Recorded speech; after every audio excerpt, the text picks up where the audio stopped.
अपने ही घर में 4 बेटे और बहुओं के बीच रहते हुए भी सविता देवी आज अकेले पड़ गई थी। अपने कठोर व्यवहार और रूढ़िवादिता के कारण उस पर से उनकी एक आदत दूसरों की बातों में आना। वो अक्सर परिवार और अपने अड़ोसी पड़ोसी से घर की बातें करती और फिर वो लोग भी बातें बनाकर जो भी बोलते वो सुनकर वो अक्सर अपनी बहुओं को ताना कसती और उनके काम में मीन मेख ही निकालती रहती थी। इस वजह से उनके परिवार में हमेशा कलेश बना रहता था। बहुओं की भी वो आपस में पटने नहीं देती थी। हालांकि उनके 4 बेटे बहुए बहुत ही अच्छे थे। पति बहुत ही सीधे और सरल स्वभाव के थे। एक ही बेटी थी जिसकी भी शादी हो चुकी थी। पति का बिजनेस था जो कि अब चारों बेटे मिलकर के संभाल रहे थे। पति के रहते तो वो पूरे घर में एक छत्र राज करती थी। उनके पति केशव उनको समझाते रहते थे कि दूसरों की बातों में आकर अपना घर मत बिगाड़ो, आगे जाकर तुम बहुत पछताओगी। पर उनके कानों पर तो जू तक नहीं रेंगती थी। वो उनसे झगड़ा करके उनको भी चुप कर देती थी। एक दिन केशव जी सोए तो उठ ही नहीं पाए, नींद में ही परलोक सिधार गए। अब उनके जाने के बाद उनको उनके सगे संबंधियों और उनकी सहेलियों और पड़ोसियों ने उनको भड़काना शुरू किया और देखते ही देखते उनका घर और बिजनेस का बंटवारा हो गया। उनके बेटे नहीं चाहते हुए भी एक ही घर में अलग अलग रहने लगे। सविता देवी किसी के साथ नहीं रह पाई अपने व्यवहार के कारण, और उन्होंने अपना एक कमरा व गृहस्थी अलग कर ली। उनकी बेटी जब भी आती तब उनको बहुत समझाती, पर उनके कान इतने भरे हुए थे कि उनको कौन अपना कौन पराया समझ ही नहीं आता था। धीरे धीरे बेटी ने भी आना कम कर दिया था। इस तरह परिवार के बिखरने और टूटने के साथ उनके बिजनेस पर, जो कि बहुत ही फैला हुआ था, उस पर भी काफी फर्क पड़ गया था। उनका समाज में एक रुतबा था वो भी कम हो गया। सविता देवी जी पहले अपना रुतबा बहुत दिखाती थी, तब उनके परिवार वाले और सहेलियां उनकी चापलूसी करते नहीं थकते थे, क्योंकि उनके पास अपार धन और दौलत जो थी। पर अब जो लोग दिन रात उनके आगे पीछे घूमते रहते थे, उन्होंने भी धीरे धीरे उनके पास आना कम कर दिया था। नौकरों से भी उनका व्यवहार ठीक नहीं था। इस वजह से वो जब भी उनको काम पर बुलाती तो वो भी बहुत मुश्किल से आकर के उनका काम करते थे। अब उनको अपनी हट धर्मी और गलतियों का एहसास होने लगा था। पर अब क्या होता, बात तो बहुत बिगड़ चुकी थी।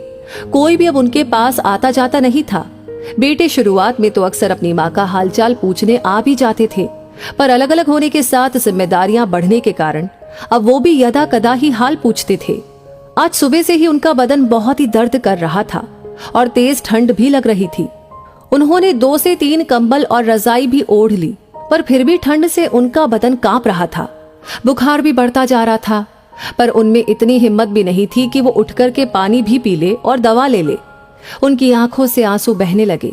वो याद करने लगी जब पिछली बार वो बीमार पड़ी थी, तब उनके खराब व्यवहार के बाद भी उनकी बहुओं ने और बेटों ने उनकी दिन रात सेवा की थी। पूरे समय कोई ना कोई बेटा बहू उनके सिरहाने बैठे ही रहते थे। समय समय पर बुखार चेक करते व दवाइयां देते थे। बहुएं उनके हाथ पैर दबाती रहती थी।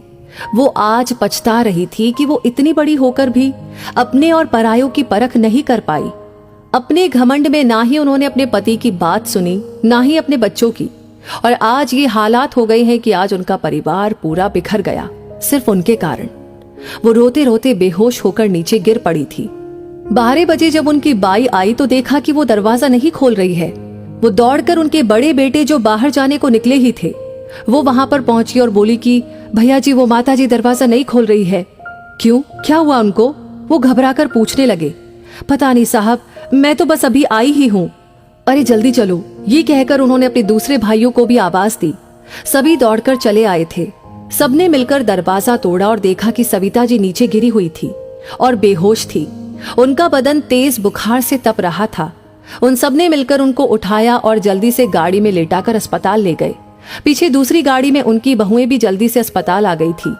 पूरी तरह चेक करने के बाद डॉक्टरों ने उनको भर्ती कर लिया था। सारे चेकअप के बाद पता चला कि उन्हें डेंगू हुआ था। उनको आईसीयू में भर्ती करके इलाज शुरू किया गया। करीब 2 से 3 घंटे बाद जब उनको होश आया तो उन्होंने खुद को अस्पताल में देखकर नर्स से लड़खड़ाती आवाज में पूछा, मुझको कौन लाया है यहाँ पर? जी आपका परिवार, वो सब बाहर ही खड़े हैं। ये सुनकर वो रोने लगी। उन्होंने बोला, आप उन सबको अंदर बुलवा दोगी क्या? मैं उन सब से मिलना चाहती हूँ। अम्मा जी, मैं सबको तो नहीं बुला सकती हूँ क्योंकि ये आईसीयू है। 5 मिनट के लिए बुलवा दो बेटा। जी ठीक है, मैं सर से पूछती हूँ। चूंकि डॉक्टर उनके परिवार को अच्छी तरह से जानते थे, इस कारण अनुमति दे देते हैं। उनके चारों बेटे और बहू उनके पास आते हैं। वो उनको देखकर रोने लगती है और बोलती है कि मेरे बच्चों, मुझे माफ कर दो। मैंने इतनी बड़ी होकर और माँ होकर भी अपना कोई फर्ज पूरा नहीं किया। दूसरों की बातों में आकर अपना हरा भरा घर उजाड़ दिया। मैं बड़ी होकर भी अपनों की परख नहीं कर पाई, बस परायों की बात में आती रही। मुझको माफ कर दो बच्चों। उनके बेटों ने उनका हाथ पकड़ लिया। नहीं माँ, आप अच्छी हो जाओ और बस आपका आशीर्वाद। अपना घर आंगन हम मिलकर फिर से हरा भरा कर लेंगे। आज उन सभी की आंखों में खुशी के आंसू थे। तो दोस्तों, इस वीडियो से आपको क्या सीख मिलती है, कमेंट पे अपनी राय जरूर दें। इस वीडियो को ज्यादा से ज्यादा शेयर जरूर करें। आपका हर एक लाइक, हर एक शेयर हमें इंस्पायर करता है ऐसी कहानियां आप तक पहुंचाने के लिए। साथ ही हमारी हर वीडियो को सबसे पहले पाने के लिए हमारे पेज को फॉलो करना ना भूलें। धन्यवाद।